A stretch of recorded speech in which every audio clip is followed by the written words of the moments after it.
Good morning, everybody. Morning, all. It's Tuesday morning, and it feels like it doesn't really look it on this phone. It's quite bright and clear, and it's a lovely day. So that window is now stuck in. That's fine. I'm gonna do that another day because I've got loads to go and do today out west Cumbria. Today we're going to the Wild West. So I am.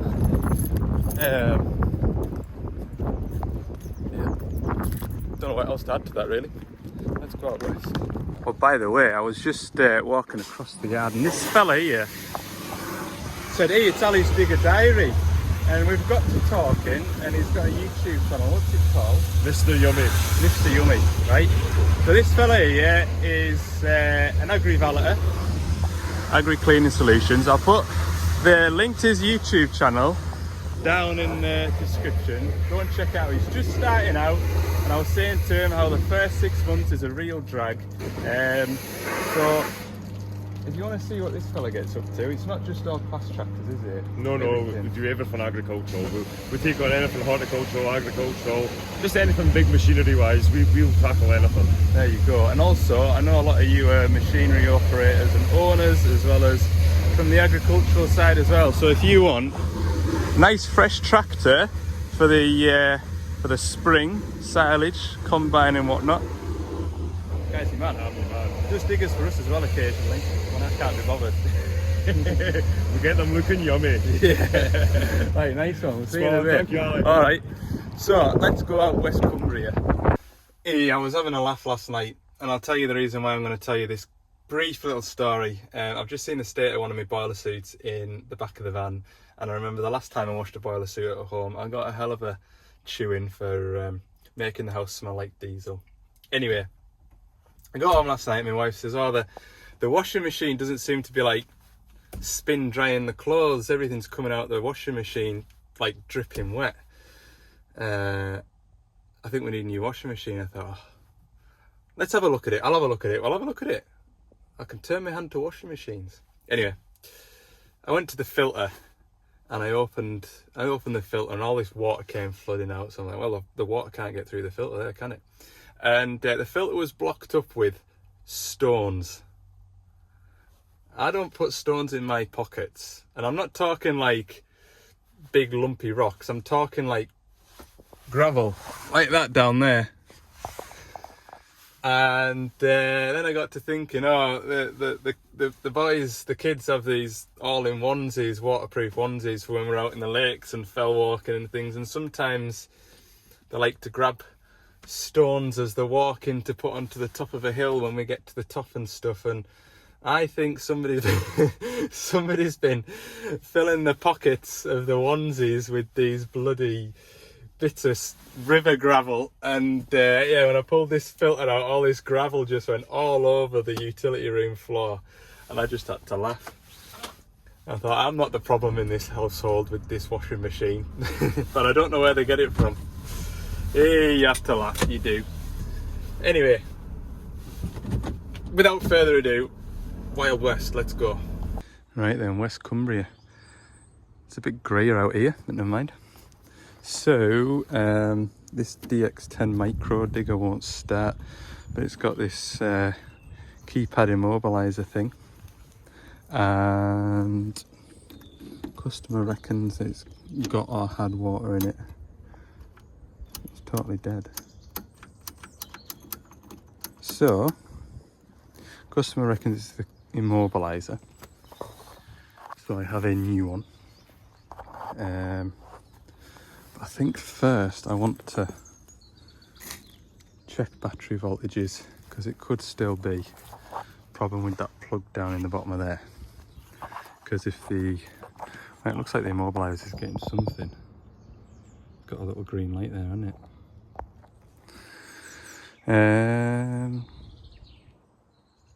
Trying to think how it works. It interrupts the signal to the start relay. You're meant to be able to turn the key to the on position, put in the password, and then start it. Pretty sure that's how it works. I'm pretty sure it's not the other way around, where you put the password in and then you can turn the ignition on. think. So we're a long way from the van, so this could turn into a bit of a chew, this job, if it is a case of a rotten plug down in the bottom. We'll start with the basics. Well, that is certainly a good start. We've got plenty of power, plenty of juice in the battery. So we'll take that cover off the front and see what we've got elsewhere. We definitely need 12 volts up at this end, look, in here. Right, I'm going to put the code in, but you're not allowed to see it. I've got to be very careful when I film this because I don't want to be able to show people how to bypass these immobilizers and stuff. Okay, so after a bit more investigation, no power at my ignition barrel, no power going into the immobilizer. So I thought, alright, problem has to be in here. So I took all this floor plate off. These plugs are immaculate, especially for the age of the machine. No power down here. So I went back to the fuse pod and we had a 10 amp fuse blown for the ignition barrel. So my suspicion is we've got moisture in here. I mean, that button doesn't hardly work. Moisture in here, blown a fuse, and that has caused the fuse to blow, which is now stopping it from working. Either way, there must be some sort of malfunction in this, because at the moment I can start the machine without having to put any sort of a code into this. Capiche? So we're going to put a new one on. Yeah, when I say it's the same, it's similar. I've got 1, 2, 3, 4, 5 wires on this one. I've got about 10.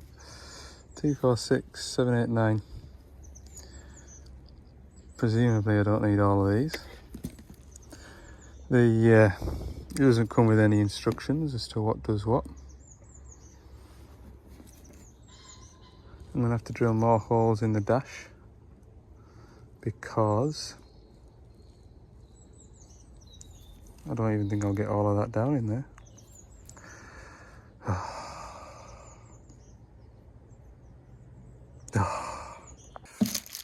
It's quarter past 1,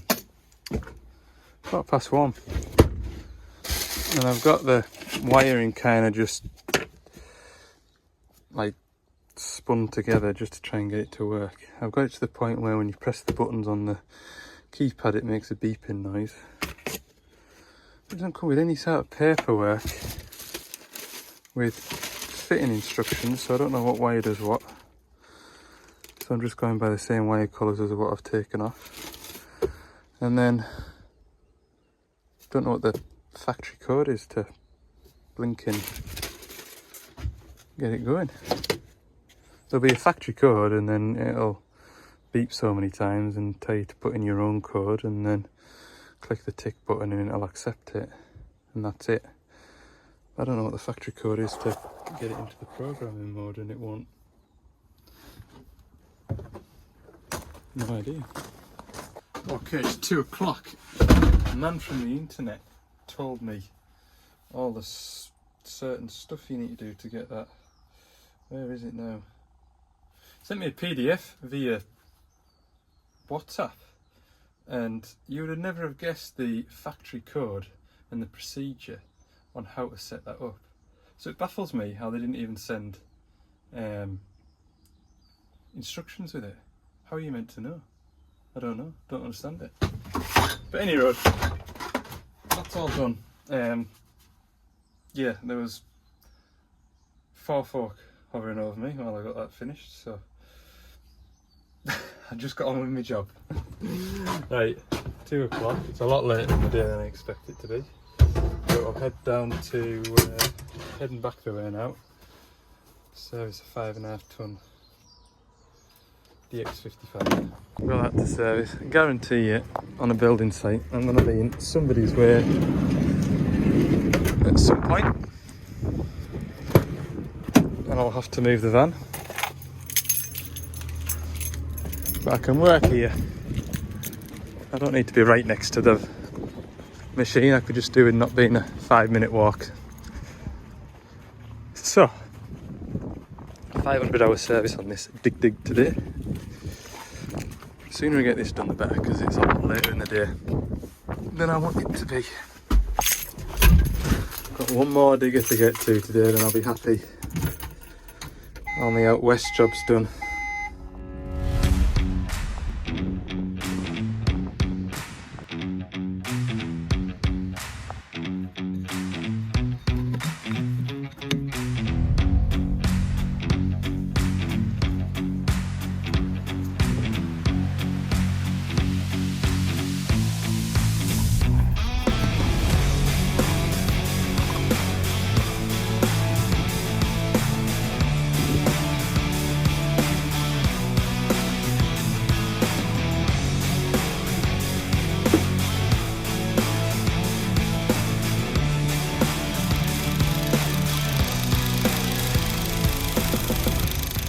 There we go, an hour later, we're done. That is all the tools that you need to service one of those diggers. That is a really nice machine to service, I must say. Everything's at workable height from the ground. Nothing's tricky or difficult to get to. Really, wouldn't mind if there was 5 of them on the same site to do. That wouldn't be a bad day in the office for me. Anyway, just got to start it, reset the service clock, and we're done. 3 minutes to 4, I think that it was when I picked this phone up, which is good, but it's a query as to whether or not I'll get this third digger. I would really like to, I would. Right, I've made it. Last time me and Connor were at this digger, it's got a very, very intermittent fault for the boom offset. We swapped the two-way solenoid coils over with the boom offset solenoid coils because we were here at the end of the day. We didn't have much time to investigate, and same's happened again today. We were they were waiting for us to leave site by 5 o'clock. It's 20 past 4, and got a joystick to put on it. So I'm gonna have a go at this.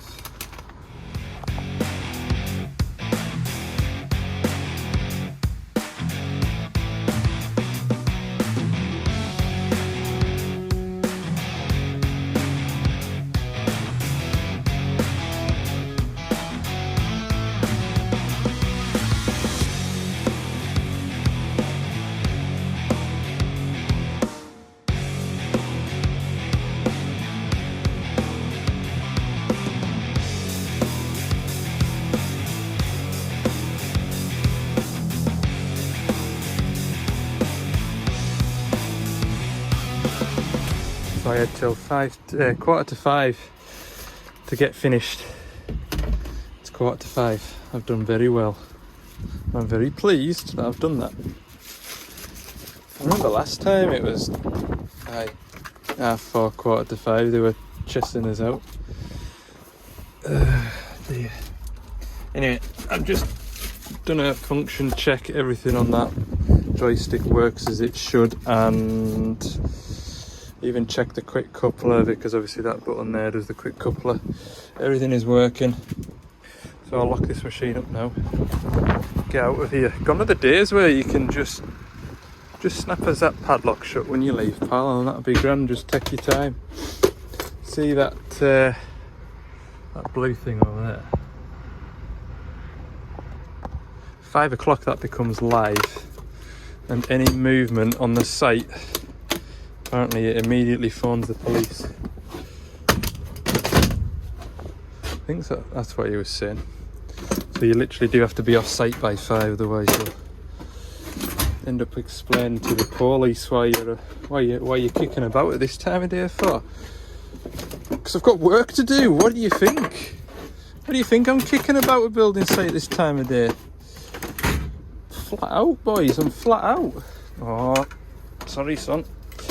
You're gonna have to leave site. Don't want you pinching any diesel. Got my own diesel. Leave us alone. Right, let's go home. See you in the morning.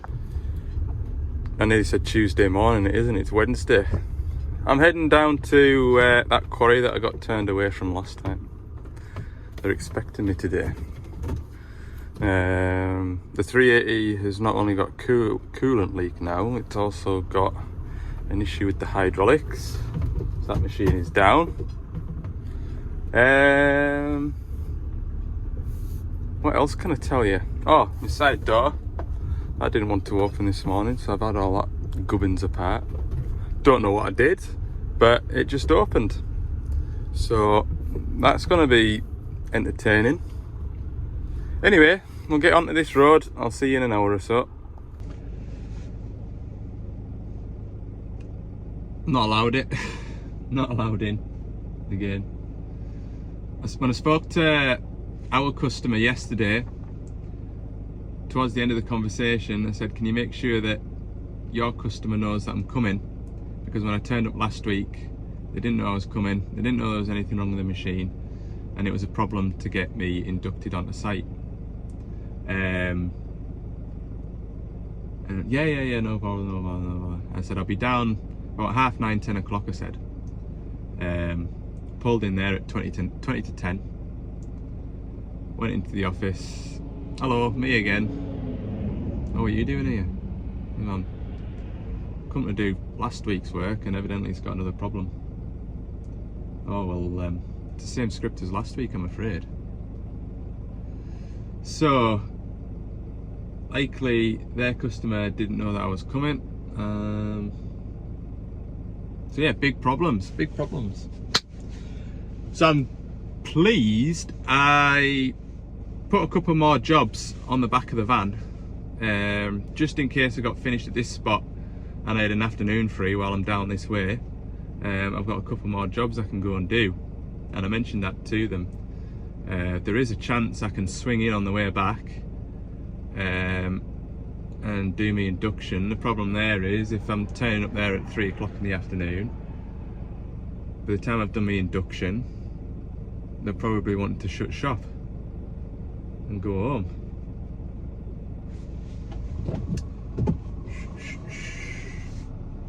What day is it today? Wednesday. Yeah. Hey, it's not my problem, is it?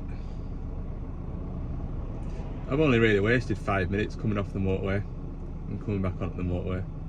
It's not the end of the world, but it's a joke, innit? Okay, we'll go and get on with another job. Hey! Forgot the last time you see me was up the road. I've been pottering about with this 8.5 tonne. It's 1:20 now. I've been doing a couple of measurements and bits and pieces and just try to, the best way to say it, research and development. We've been doing a bit of research and development to try and resolve a couple of complaints. So I've got a 500-hour service to do, and then I'm heading back up the road, going into that quarry. My boss was on the phone there, saying even if I can just get in there and get me induction done. Even if I just get the induction done, then it saves 2 or 3 hours tomorrow going onto site and getting the actual job done. So I agree. I'm going to do that. Anyway, let's 500-hour service.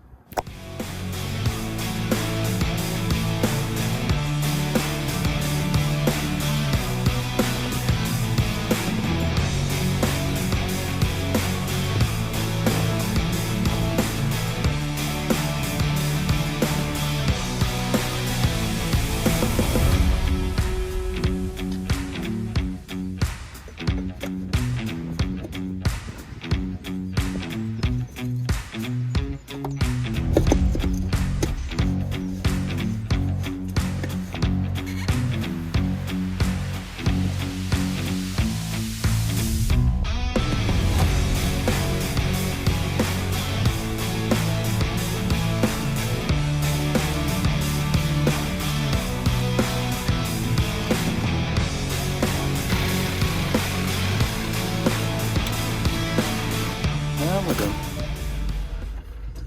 That half two. Half two, half two. Half three when I get to the quarry again. Half three.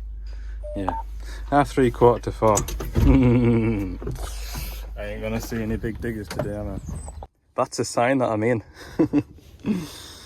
Walkie talkie. Right, I'll talk over that because I don't know how to turn the volume down on the thing, but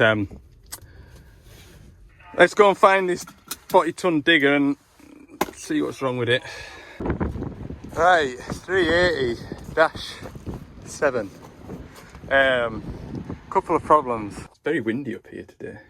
Anyway, it's got a joystick error of some description, and when the error code comes on, everything just goes really, really slow. A fella said it was the right hand joystick, and then somebody else said it was the left hand joystick. So I'm not 100% sure. The hydraulic system on this is VBO, so every single... It is still pilot operated, but every pilot line has a pressure sensor in it. And if it doesn't see a pilot pressure, then the pumps don't know about you selecting that function, if that makes sense.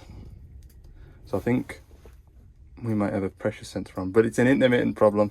I don't think it'll do it for me now. We'll see.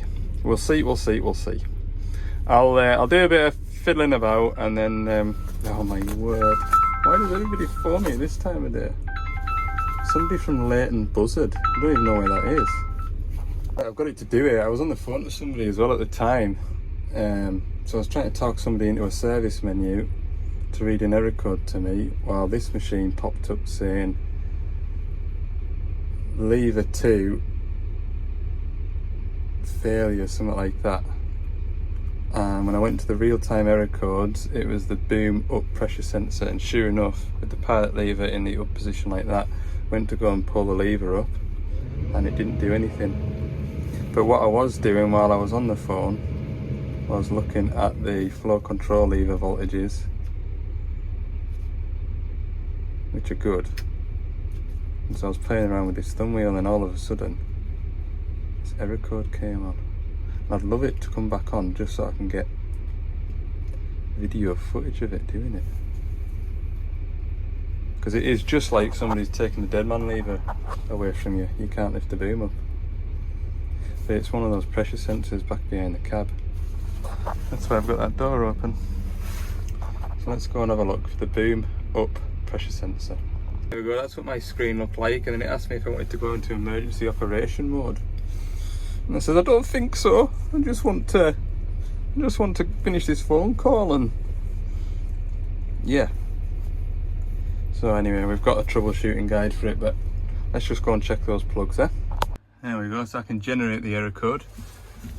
Exactly the same as what it was when it did it as an actual failure, by unplugging the pressure sensor. So either got a bad connection or a bad sensor. So this is your pilot manifold.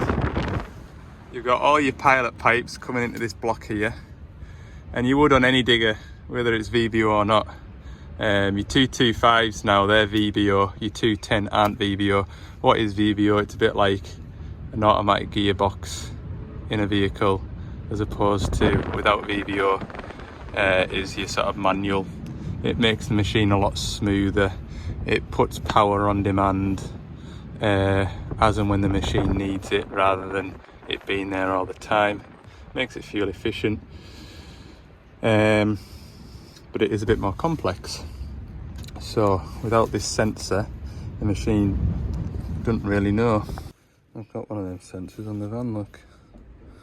Pretty sure it should work. Plug it in and find out, won't we? So the fella's just shown us a video of what it was doing, and sure enough the boom wouldn't go up. Now, would it be a good idea to take the pressure out of that accumulator? Yes, it would. It would, Al. Yes, otherwise we'll make a mess. Sensor is changed. Pretty sure it's the same sensor. Looks the same, but It might be a 0 to 100 bar sensor that I've taken off, and the one that I've fitted is 0 to 500 bar, because it's the same. All looks the same as a pump pressure sensor. It could be the same as a PAPB. Anyway, blah, blah, blah, blah. Talking about stuff that you lot have no idea what I'm on about. PAPB, blah, blah, blah, blah. So, should probably really sit in the seat before I operate this, because someone will see me and I'll get in trouble. So far so good, no error code, so that means it's not the wrong sensor. Boom up, it's reading it, look.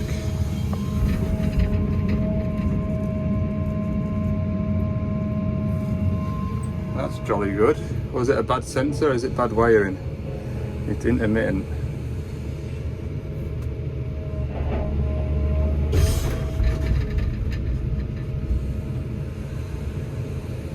Now last time I was sat on the phone for 5 minutes with the pilot lever in the raised position, and that sensor went off and the revs went up.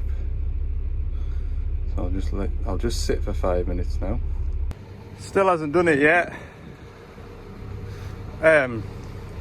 Don't tell anybody that I found the coolant leak.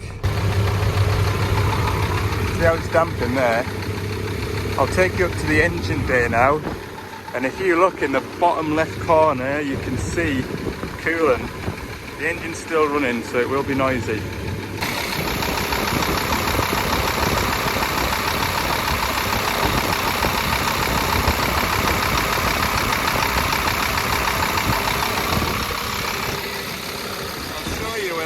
Engine's switched off there. In fact, I think I might as well turn it off, because I think that boom pressure sensor's cured it.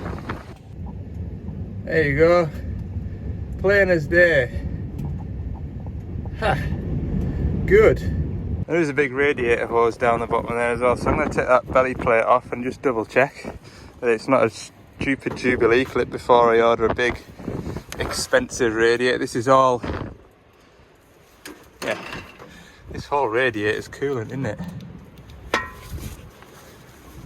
Because the hydraulic cooler's over there. On the smaller machines, these radiators are split in half. One half's hydraulic, the other half's coolant. What kind of a job is that going to be to get out, people? A big job, I hear you say. Yes, it is going to be a big job. Big jobs! Oh, yes, rather large radiator. Big job. When am I going on holiday? I did see this when I initially rolled up, but that's the AdBlue tank. That's swimming in AdBlue. Neither one of these things corroded right away, look. That's state like. Yeah, that radiator job might not be that bad. It's only from, where is he lying there? That bit down the way is the coolant, that bit up there is the intercooler. And I've got a feeling it might just tip back the way and come out this way. Might not be a bad job, eh? Might not be, it might be as well, who knows? Well, it hasn't put an error code on or anything, so that's good. I tell you what, this is the best smelling cab of the week so far. It does smell nice.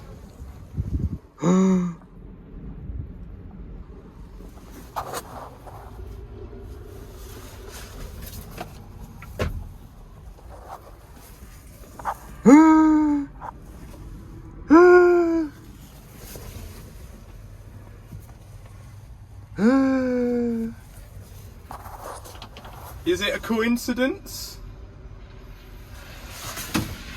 Right. Thank you for watching this video. If you have enjoyed it, I'm going to stand here because you'll get wind blown away. If you've enjoyed this video, please click the like button and subscribe if you haven't already. It's 5:45 now. Look at the light. The light. See you all in the next one. Bye.